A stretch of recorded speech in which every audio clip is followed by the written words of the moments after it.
Life is complex. Join us for the simple gifts of wisdom, love, and delight in the written word.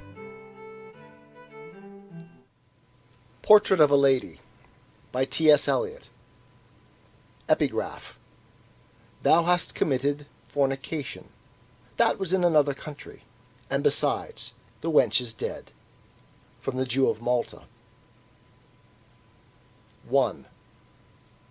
Among the smoke and fog of a December afternoon, you have the scene arrange itself, as it will seem to do, with "I have saved this afternoon for you," and 4 wax candles in the darkened room, 4 rings of light upon the ceiling overhead, an atmosphere of Juliet's tomb prepared for all the things to be said, or left unsaid. We have been, let us say, to hear the latest Pole transmit the preludes through his hair and fingertips.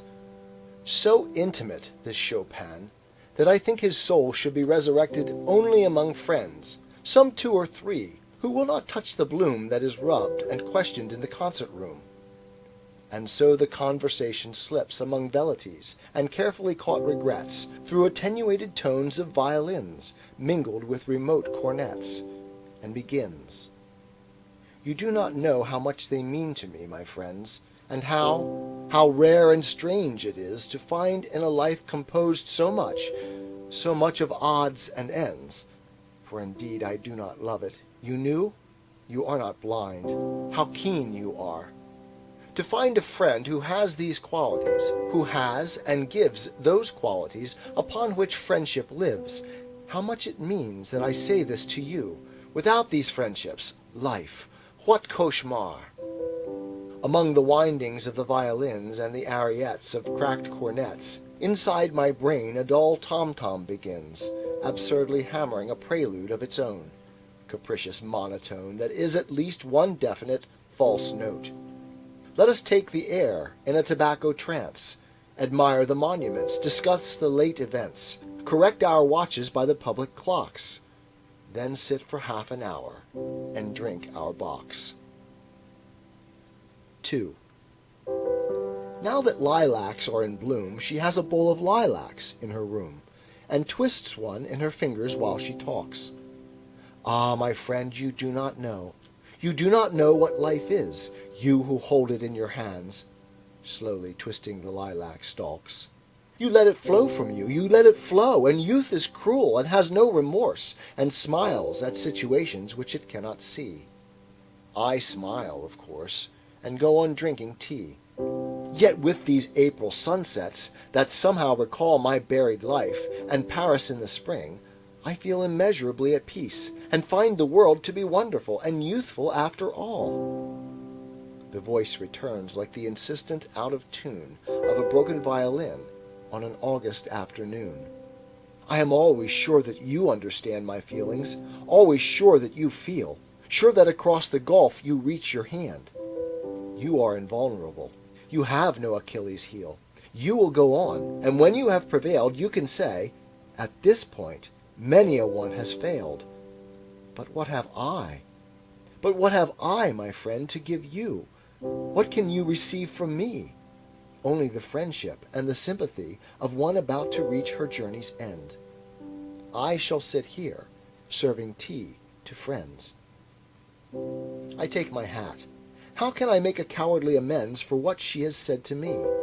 You will see me any morning in the park, reading the comics and the sporting page. Particularly, I remark, an English countess goes upon the stage. A Greek was murdered at a Polish dance. Another bank defaulter has confessed. I keep my countenance.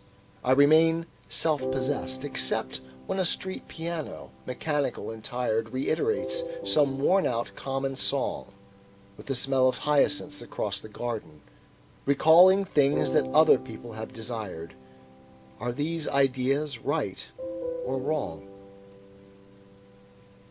3.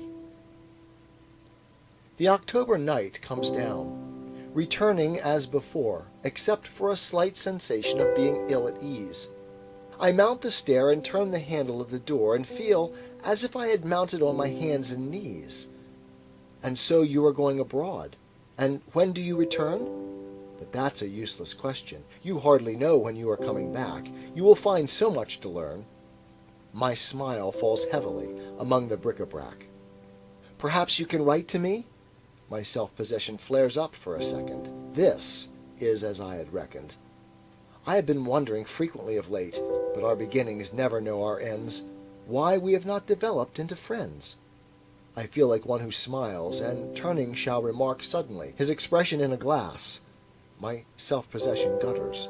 We are really in the dark.